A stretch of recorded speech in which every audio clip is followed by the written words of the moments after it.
Sweet Ishara.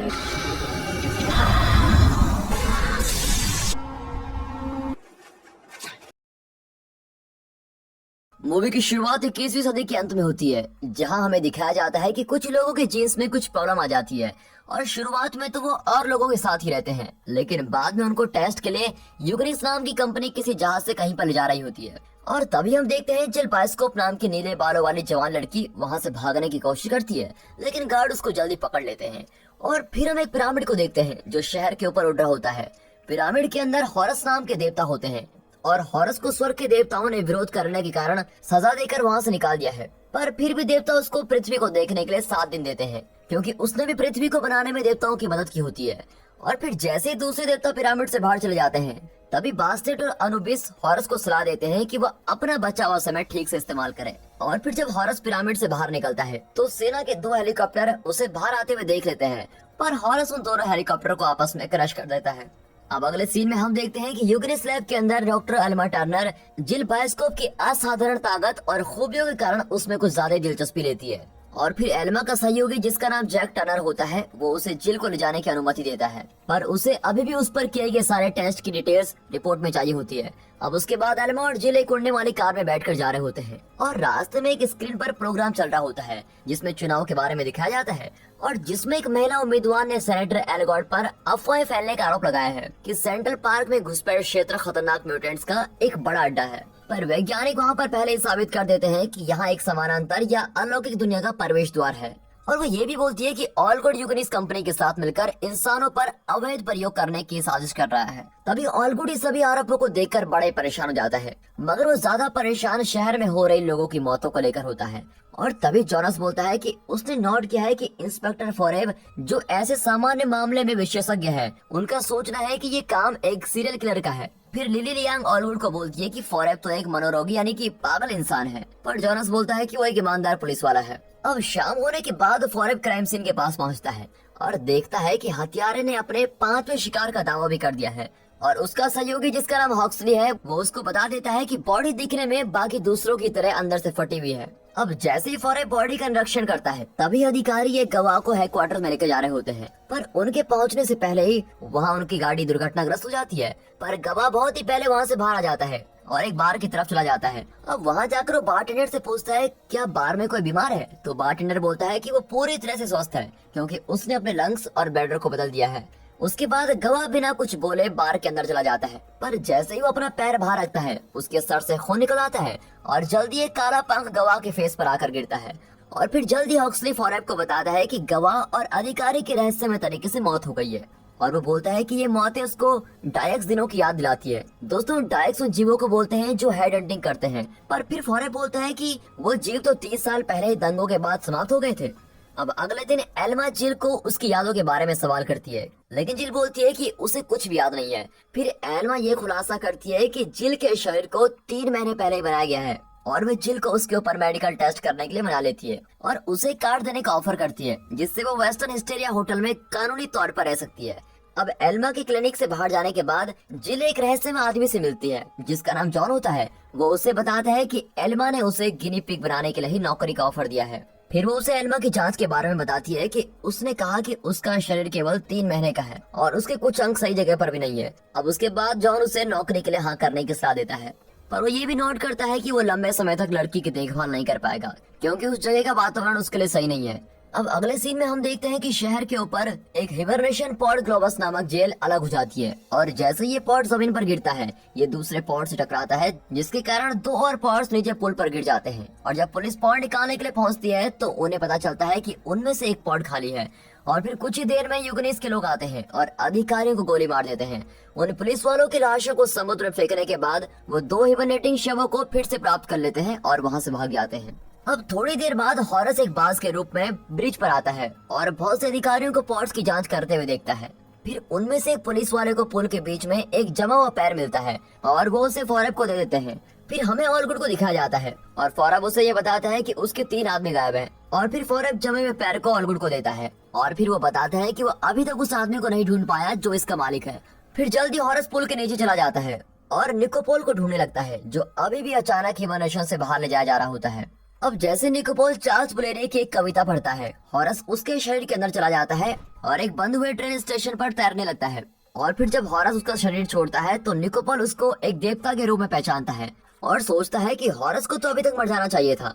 अब उसके बाद निकोपोल नोटिस करता है कि उसका दाहिना पैर नहीं है। तब हॉरस उसे जोर देकर बोलता है कि वो अभी भी जीवित है क्योंकि उसका खून बह रहा है और वो अभी भी उस दर्द को महसूस कर सकता है। फिर हॉरस तभी ये नोट करता है कि वो 2 दिन से ह्यूमन होस्ट की तलाश में है, पर उसको जितने भी मिले थे उसने सभी को अस्वीकार कर दिया। और अब उसको निकोपोल एक परफेक्ट होस्ट के रूप में लगता है क्योंकि उसका शरीर साफ है और वो अतीत से भी आता है। और जब हॉरस उसको ये बताता है कि ये साल 295 है, तब निकोपोल को ध्यान में आता है कि उसे तो 1 साल बाद रिहा कर दिया जाना है। इसी बीच लिली ऑलवुड को बताती है कि उन्होंने जमे हुए पैर की पहचान कर ली है, पर जब उसे पता चलता है कि वो पैर निकोपोल का है तो ऑलवुड के खाना खाने से उसका गला घुटने लगता है। और फिर वह हॉरस को दिखाते हैं जो निकोपोल को ट्रेन की पटरियों से बनी मेटल का एक नया पैर देता है, पर निकोपोल बताता है कि ये मेटल का पैर उसके लिए बहुत ही भारी है, इसलिए हॉरस बताता है कि निकोपोल उसकी मदद के बिना नहीं चल पाएगा।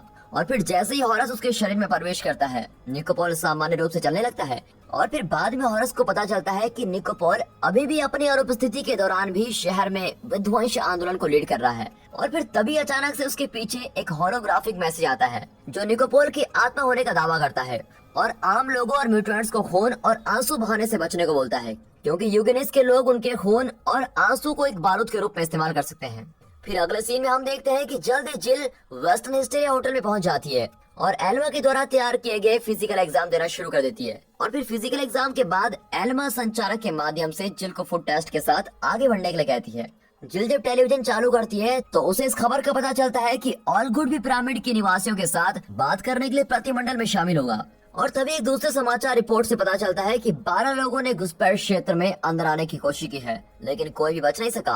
फिर एक सिक्योरिटी गार्ड एक डिपार्टमेंट स्टोर में निकोपोल को पहचान लेता है और उसका पीछा करने लगता है। और जैसे ही गार्ड को एक क्लीन शॉट मिलता है, वो निकोपोल पर अपने बंदूक से गोली चला देता है, लेकिन हॉरस की शक्ति के कारण उसको कुछ भी नहीं होता, पर फिर भी गार्ड उसका पीछा करता ही रहता है। फिर निकोपोल एक दूसरी इमारत में कूदने की कोशिश करता है और एक सीढ़ी को पकड़ने में सफल हो जाता है, लेकिन वो उस पे ज्यादा देर तक टिक नहीं पाता और गिर जाता है। अब जमीन से टकराने से पहले उसके बैग से पंख निकलते हैं, जिसके कारण वो उड़ने लगता है। अब अगले सीन में हम देखते हैं कि ऑलगुड निकोपोल के भागने के कारण बड़ी चिंता में है क्योंकि निकोपोल को ऑलगुड के पिता के द्वारा स्टार्ट किए गए इलीगल एक्सपेरिमेंट्स का पता होता है।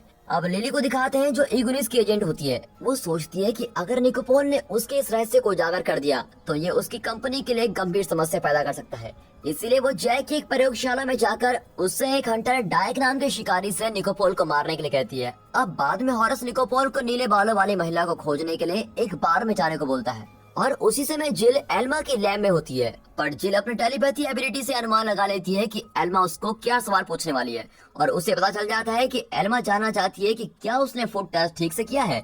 इसलिए जिल उसको बताती है कि उसने सारे फूड को सही मात्रा में खा लिया है।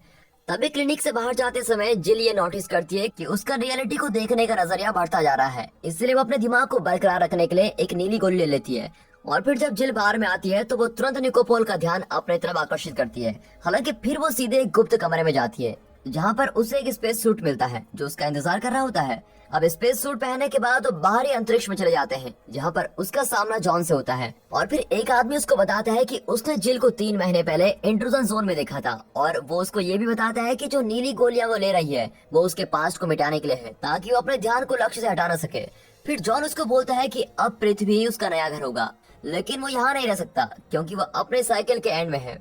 पर जिल बोलती है कि उसे इंसान बनने में अभी डर लग रहा है। अब जॉन के साथ बातचीत करने के बाद जिल शराब पीने के लिए बाहर में जाती है और निकोपोल उसके साथ छेड़खानी करने की कोशिश करता है, लेकिन हॉरस उसके शरीर पर फिर से कब्जा कर लेता है और जिल को सम्मोहित कर देता है। और जैसे ही वो बाहर से निकलते हैं तो हॉक्सले उनका पीछा करने की कोशिश करता है, लेकिन उसका सामना डायक से हो जाता है और डायक उसको नॉकआउट करके उसके दिमाग से ब्लैक बॉक्स निकाल लेता है ताकि ये पता लगाया जा सके कि उसने आखिरी कुछ मिनट्स में क्या क्या देखा था। और डायक को पता चलता है कि उसने निकोपोल और जिल की बातचीत को सुना था।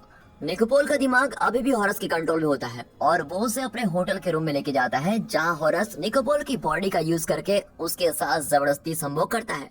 और फिर अगली सुबह जिल उठती है और उसे अपने बेड पर एक काला पंख मिलता है और जब वो निकोपोल को बाथरूम में देखती है वो उसको पहचान नहीं पाती। फिर निकोपोल उसको बताता है कि पिछली रात उन्होंने एक साथ शराब पी थी, पर जिल बोलती है उसे तो फिर सब याद होना चाहिए था क्योंकि उस पर शराब का असर नहीं होता। निकोपोल फिर उसको बताता है कि वो एक साथ सोए थे लेकिन उनके साथ कोई और था और फिर जैसे ही निकोपोल उसे हॉरस के बारे में बताने की कोशिश करता है, वो एकदम रुक जाता है और कुछ जवाब नहीं दे पाता। और फिर जिल के तुरंत जाने के बाद निकोपोल फिर से चलने लगता है ताकि वो हॉरस को जिल का फायदा उठाने के लिए डांट सके। और फिर हम पुलिस स्टेशन में देखते हैं कि फॉरेब हॉक्सली के सबकॉन्शियस को कंप्यूटर से जोड़ता है ताकि ये पता लगाया जा सके कि उसके मारे जाने से पहले क्या क्या हुआ था। तो फिर कंप्यूटर से पता चलता है कि हॉक्सली ने निकोपोल और नीले बालों वाली लड़की को ढूंढ लिया था, पर उसके बाद उसका सामना एक डाइक से हो गया था। और वहाँ होटल में दिखाते हैं तो हॉरस निकोपोल को बोलता है कि उन्हें दोबारा जिल के साथ संभोग करने की जरूरत है, पर निकोपोल हॉरस को अपने शरीर का उपयोग करने से मना कर देता है। लेकिन हॉरस के पास कोई और विकल्प नहीं होता और तब हॉरस फिर से निकोपोल से उसके पैर की पावर को वापस ले लेता है और उसको धक्का देकर दीवार पर पटक देता है और कहता है कि अगर वो फिर से कोई शिकायत करेगा तो वो उसका क्या करेगा ये सोच ले। फिर हम देखते हैं जब जिल क्लिनिक में एल्मा से मिलने जाती है तो उसे पता चलता है कि उसके ऑर्गन्स अपने सही स्थान में जा रहे हैं। अब इसी बीच ऑल गुड ब्लैक ऑफिस से सारे फुटेज को देख लेता है और उसे पता चल जाता है कि निकोपोल जिल के साथ है। डायक उन्हें ढूंढ सके इसलिए उसकी मदद करने के लिए जैक उस क्रेचर के अंदर जिल के आंसू को डाल देता है जो उसने जिल से एल्मा को देने से पहले जमा कर लिए थे। अब थोड़ी देर बाद जब जिल म्यूजियम से बाहर आती है तब यूगनिस के कार्यकर्ता उसको पकड़ के शिप में डाल देते हैं और वहाँ डायक उससे पूछता है कि उसे निकोपोल कहाँ पर मिल सकता है, लेकिन वो बोलती है कि वो तो उसे जानती नहीं। अब मौका देखकर जिल डायक की आंखों को अपने हाथों की एनर्जी से ब्लास्ट कर देती है, लेकिन एक कार्यकर्ता उसको वश में कर देता है। तभी हॉरस आता है और कार्यकर्ता और डायक को अपनी आंखों की बीम से उड़ाकर मार डालता है और उसकी पावरफुल बीम शिप के कॉकपिट तक चली जाती है जिसके कारण पायलट भी मारा जाता है। अब जहाज की क्रैश होने से पहले हॉरस जिल को पकड़ता है और उड़कर वहां से बाहर आ जाता है और इसी दौरान जिल अपना होश खो देती है और तब हॉरस उसे वापस होटल में लेके जाता है। और फिर जब वे उसके कमरे में जाते हैं तो हॉरस निकोपोल से कहता है कि इसकी ये याददाश्त मिटानी पड़ेगी कि इसने किसी डायक के साथ लड़ाई की है। वो फिर ये बोलता है कि हमें जिल की रक्षा करनी चाहिए क्योंकि वो उसको गर्भवती करना चाहता है। अब जिल जल्दी होश में आ जाती है और निकोपोल का सामना करती है और उससे पूछती है कि पिछली रात उसके साथ क्या हुआ था और जिल को अपने दिमाग में कोई याददाश्त भी नहीं मिलती, पर निकोपोल उसे बोलता है कि उसका दिमाग अभी ठीक नहीं है और तभी जिल उसके दिमाग को पढ़ने की कोशिश करती है और फिर उसको पता चलता है कि वो उसके साथ ड्रिंक करना चाहता है, इसीलिए वो उसके लिए एक शराब की बोतल लेकर आती है और फिर वो बेड पर मजे करते हैं। लेकिन तभी जिल अचानक से रुक जाती है क्योंकि उसको अपनी बॉडी पर मेटल के पीस का कोल्ड टेम्परेचर महसूस होता है। अब निकोपोल उसको समझाने की कोशिश करता है तभी अचानक उसे महसूस होता है कि हॉरस ने फिर से उसके शरीर के अंदर कब्जा कर लिया है और फिर वो उससे माफी मांगता है क्योंकि अब उसके बाद जो भी होगा वो सब हॉरस के कंट्रोल में है। अब अगले दिन जिल जॉन से मिलने सेंटर पार्क में जाती है और जब वो वहाँ प्रतीक्षा कर रही होती है तो वे देखते हैं कि 3 लोग घुसपैठे क्षेत्र के अंदर जाने की कोशिश कर रहे हैं, लेकिन वे कंकाल के रूप में वापस आते हैं। और फिर वहाँ जॉन आता है और वो जिल को बताता है कि अभी भी पार करना बहुत ही खतरनाक हो सकता है, इसीलिए वो उसे अगले दिन आने को बोलता है। पर जब जिल उसको बताती है कि वो किसी और से भी मिलती है और तब जॉन देखता है कि वो अब और भी ज्यादा ह्यूमन जैसी होती जा रही है और उसने प्यार जैसी सबसे खूबसूरत चीजों का अनुभव भी करना शुरू कर दिया है। अब जिल उसको बताती है कि तुम ही एक पहले आदमी हो जिससे मैं प्यार करती हूँ। तो जॉन उसको बताता है कि प्यार पृथ्वी पर बहुत ही अलग होता है। अब अगले सीन में हम देखते हैं कि बार में जिल की तलाश करते हुए एल्मा का सामना जॉन से होता है, पर फॉरेब एल्मा की बातचीत को सुन लेता है कि वो नीले बालों वाली महिला की तलाश कर रही है, इसलिए वो अपना भी परिचय देता है क्योंकि वो भी उसकी तलाश कर रहा है। और फिर हम देखते हैं कि लिली और ऑलगुड एक दूसरे डायक से निकोपोल को मारने की बात कर रहे होते हैं और वो डायक को निकोपोल का पैर खिलाते हैं ताकि क्रेचर को निकोपोल को खोजने में बहुत ही आसानी हो। अब होटल में जब निकोपोल को लगता है कि हॉरस ने उसके शरीर को छोड़ दिया है तो वो बाथटब में जिल से मिलने जाता है और जब जिल अपने आप को पानी के अंदर कर लेती है तो निकोपोल उसे खींचने के लिए नीले आंसू वाले पानी में अपना हाथ डुबो देता है और फिर जिल कहती है तुमने बहुत ही बड़ी गलती कर दी है क्योंकि उसके नीले आंसू के कारण उसके हाथ पर भी नीले दाग पड़ जाएंगे। और फिर जब जिल टब से बाहर आती है तो निकोपोल को किस करती है और बेड में जाकर उसके साथ प्यार करने लगती है। अब उनके सो जाने के बाद हॉरस निकोपोल का शरीर छोड़ देता है और उसकी मदद करने के लिए उसका शुक्र अदा करता है। और फिर निकोपोल के जाने के बाद हॉरस उसको बताता है कि जिल उन बहुत कम लोगों में से है जिनके पास देवताओं के साथ प्यार करने की क्षमता है। और फिर जल्दी डायक जिल के बाथरूम में आ जाता है, पर इससे पहले वो क्रेचर हमला कर पाता। जॉन एक कार में आता है और उस खिड़की को तोड़ देता है और जैसे वे भागते हैं डायक अपने पंजे से कार को पकड़ने की कोशिश करता है, लेकिन जॉन भागने में सफल हो जाता है। फिर हम देखते हैं कि फॉरेब और अल्मा जल्दी हॉस्पिटल पहुंचते हैं, लेकिन उन्हें डायक की अलग पंजे के अलावा कुछ नहीं मिलता। फॉरेब और एल्मा जल्दी उनका पीछा करते हैं जबकि डायक सीवर के माध्यम से उनका पीछा करता है। अब कुछ ही देर में पुलिस जॉन की गाड़ी को देख लेती है और वो भी उसका पीछा करने में शामिल हो जाते हैं और फिर पुलिस उन पर गोली चलाना शुरू कर देती है इसलिए निकोपोल गोलियों को पकड़ने के लिए हॉरस की शक्ति का यूज करता है और जब वो सेंट्रल पार्क के किनारे पर पहुंचते हैं तो जॉन निकोपोल को चेतावनी देता है कि घुसपैठिया क्षेत्र में जाने पर हमारी मौत हो सकती है। हालांकि उसे जल्दी पता चल जाता है कि हॉरस उसके शरीर के अंदर है, इसलिए वो आगे बढ़कर घुसपैठिया क्षेत्र में चला जाता है और उसी समय ऑलगुड अपने निवासियों से संपर्क करने के लिए पहुंच जाता है। अब पिरामिड के अंदर दिखाते हैं कि समय सूचक की रेत खत्म हो जाती है और ये इस बात को भी बताता है कि हॉरस का समय भी खत्म हो गया है। अब हवा में गायब होने से पहले अचानक पिरामिड ऑलगुड को अपने अंदर खींच लेता है और इसी बीच जॉन, जिल और निकोपोल कार से बाहर निकलते हैं और घुसपैठिया क्षेत्र के अंदर पहुंच जाते हैं। फिर जॉन जिल को एक लाल गोली देता है और उससे बताता है कि ये उसे हमेशा के लिए इंसान बना देगी और वो उसको संकेत देता है कि वो अपनी याददाश्त खो देगी, लेकिन इसके बाद वो अपनी एक नई कहानी को शुरू करेगी। अब उसकी गोली निकलने के बाद जॉन उसे अपने बारे में भूल जाने की सलाह देता है और फिर जब जॉन गायब हो जाता है तो जिल उसकी जैकेट को पकड़कर रोने लगती है क्योंकि अब वही एक चीज उसके पास है। अब अगले सीन में हम देखते हैं कि डायक जल्दी निकोपोल को पकड़ लेता है, लेकिन हॉरस उसको बचाने के लिए बाहर आता है और क्रिएचर को अपनी आंखों की रेस से मार डालता है और जल्दी एक बेजान ऑलगुड पिरामिड से निकलता है और डायक पर आ गिरता है। अब पिरामिड में वापस जाने से पहले हॉरस निकोपोल को बताता है कि वो उसकी मदद के लिए आभारी है और उसे बोलता है कि वो अब से उसके बिना अपने पैर का प्रयोग कर सकता है। और फिर देवता जिल से कहता है कि वो उससे कभी दूर नहीं होगा और फिर जल्दी जिल अपनी याददाश्त खोने के बाद निकोपोल को पहचान नहीं पाती। अब हॉरस का बास्टेट और एनुबिस से सामना करने के बाद पिरामिड गायब हो जाता है। फिर जब निकोपोल घुसपैठिया क्षेत्र के अंदर से बाहर आता है तब पुलिस उसे तुरंत पकड़कर गिरफ्तार कर लेती है और बोलती है कि उसे अभी एक और साल के लिए हिबरनेशन में रहना पड़ेगा।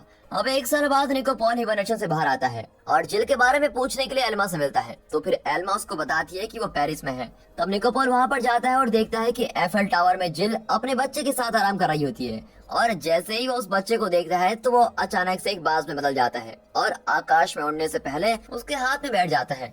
अब निकोपोल जिल के पास बैठ जाता है और उससे पूछता है कि उसको ये घर कैसे पसंद है। तो जिल चार्ल्स ब्लेरे की कविता की कुछ लाइन को बोलती है जिसमें वो पृथ्वी के प्रति अट्रैक्शन के बारे में बात कर रही होती है। तो फिर निकोपोल बाकी पूरी कविता को पढ़ता है, ये बताते हुए कि वो जिल से पूरी तरह से आकर्षित है। अब थोड़ी देर बाद बाज का बच्चा एक कबूतर को पकड़ने और उसको मारने के लिए वापस आता है और पिरामिड के अंदर हॉरस अपनी कब्र में है जो बिल्कुल बेजान है, लेकिन उसकी जीभ अचानक से उसकी निचली चोंच पर आ जाती है और खून की एक बूंद को पकड़ लेती है। वेल तो दोस्तों यहाँ पर ये मूवी खत्म होती है।